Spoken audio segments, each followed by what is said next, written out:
wasn't really anti. But they were rebellious as they could, and they were actually putting Moi on a check, and even Matiba, and that is why they messed up with his mental state, with his health. Yes.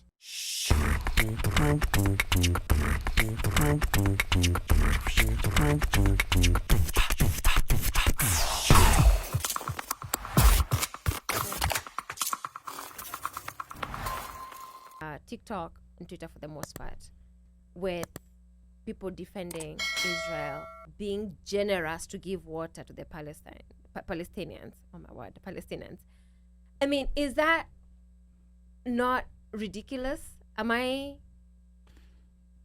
So Gaza. Okay, oh, you don't want to go there? No. Okay. That's okay. You've already opened the box. Okay, Gaza people rely on Israel for water. So they shut off water, they shut off electricity. And people are saying, oh, we generously give them water and electricity. Like, no, that is a right. Like, water is a human right.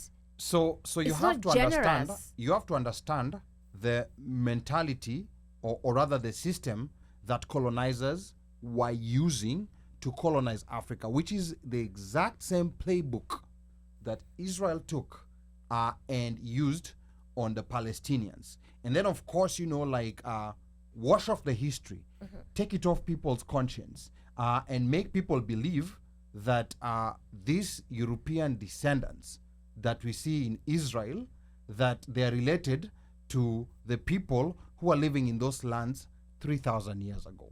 I mean, because this is one of the arguments that people who are pro-Israel, or rather pro-Zionism, bring in, that they're entitled to the land because they were, they were kicked out either by the Romans or whoever kicked them out, some 3,000 or 2,000 years ago. That's the argument they bring. Yet what they don't say is that the people that are currently there, the majority of the people who are currently there, came from Europe.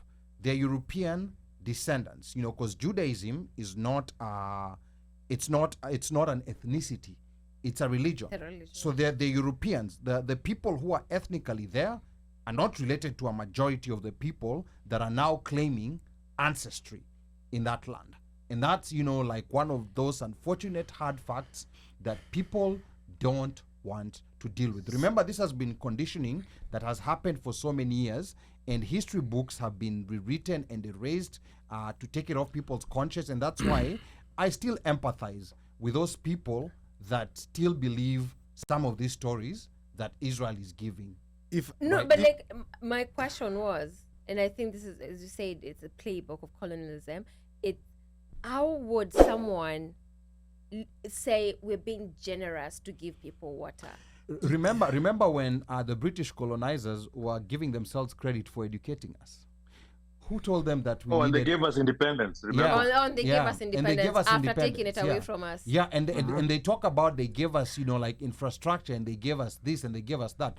That is a playbook. So take away, the access to water, and then give them a small bottle of water, and then tell them that you're helping them. You remember they brought light to the dark continent. Oh, there's that. Yes. And here's another one. Yeah. Talking about erasing history. I'm sure you've heard of the United Daughters of the Confederacy. Yeah. UDC. The ones who were propping up the Confederate leaders and creating those statues and monuments. There's that one. There's another one. Those are the ones in the South. Okay. Who had a push? I know the ones in the North. No. The ones in the South. Yeah. They pushed even the education system back then to whitewash what history, the Confederate, the people who fought the U.S. government. Yes. Yeah. To whitewash and saying, and also to whitewash slavery itself. And it has been. So most of those guys who are born in the South, when with the gusto with which they defend the flag, the gusto with which they defend the monuments, it's because of what they have been taught. Because we were fighting for state rights, right, or whatever. Because economy, we wanted for freedom or whatever. But in essence, they were fighting to keep slavery.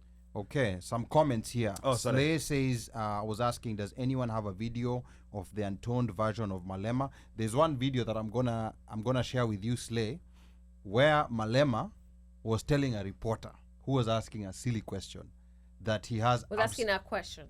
It was a silly question. Okay. I agree with Malema. It was a silly question. The reporter was asking a silly question, and Malema told the reporter that he has absolutely nothing in his trousers, and that's the untoned version of Malema. Yes, and this was in a public place where it was a press conference where there were so many other reporters. So this is a very Yani hana nini. I don't know what he meant. Hana ile. Can we keep moving? I don't know what he meant. I don't know. He what has he meant. no. Let's keep moving. So Hana Bano. Next so story. Slay says Hana AU is Bano. so sad. And then DJ Tucha says Malema in SA Parliament plays politics. It's the same thing, just different tactics. He's toning it down because now he's closer to power. Once he's in power, he will be more presidential and less opposition leader like. I don't think so, but we're yet to see. We're yet to see. South Africa has an election next year. I don't know whether he has enough numbers to become a president. But yeah, he's become, like very popular. So let's wait for that moment and see, and hopefully we'll not be disappointed. And Afro-Jamaican says, I agree with Ali. I'm not sure what part that it was that you're agreeing with me. And then Slay says, yes, we need to be okay with who we are and have confidence that we can lead ourselves. And then Slay says, the West needs Africa, not the other way around. That's very true. And then Drew Kimani says, sounds like IMF.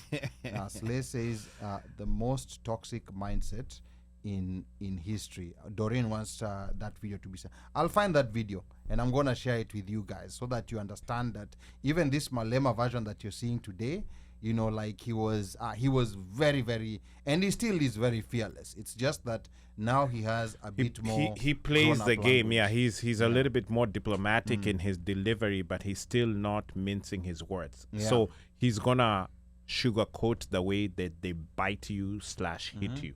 Yeah, so Afro-Jamaican is also asking an interesting question, is when are we going to see a leader like that in Kenya? We've actually had such leaders. We've had such, We and they have one. come up. We actually have one. They come up, and then a lot of times they get brown enveloped into silence. Yeah, but we've had such leaders, and I know this is going to be political and some people are going to disagree.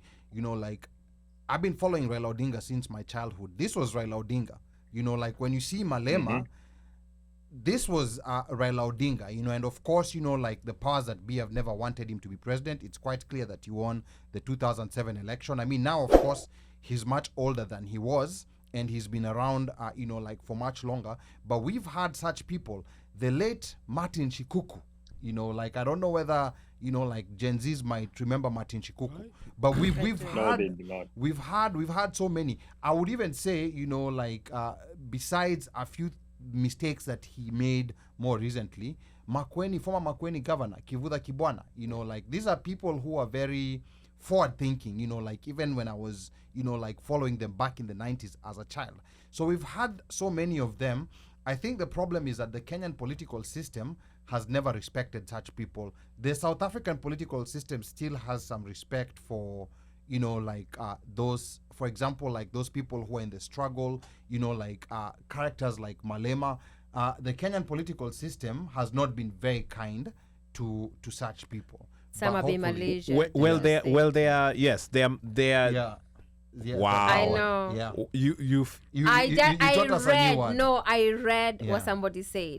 yes. Okay. They are stifled, and Kenya's political system is very good at stifling one who is not necessarily in the opposition, but one who is not with the power. Yes.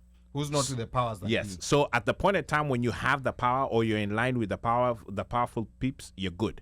But the minute you fall out of, Robert Oko. you will be stepped on thoroughly. And we have a lot of Robert Okos. He's the one who we saw, but like guys like a lot of them were killed. Yeah. Yes. People like Okondo, Masinde Muliro, Pio Oko, Wangamati, Pio Gama, there were a lot There are of many. actually a lot There are of many. JM Karaoke. Yeah, JM Karaoke. the Bishop Muge.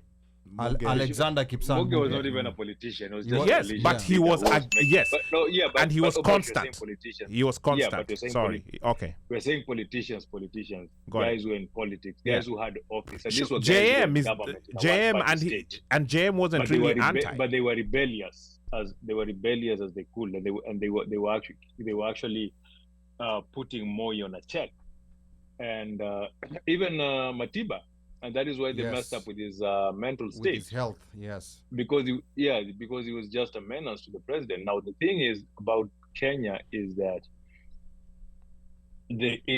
Kenya has become more of a lip service country. It has become more of where, especially the citizenry, worry about the reputation of somebody.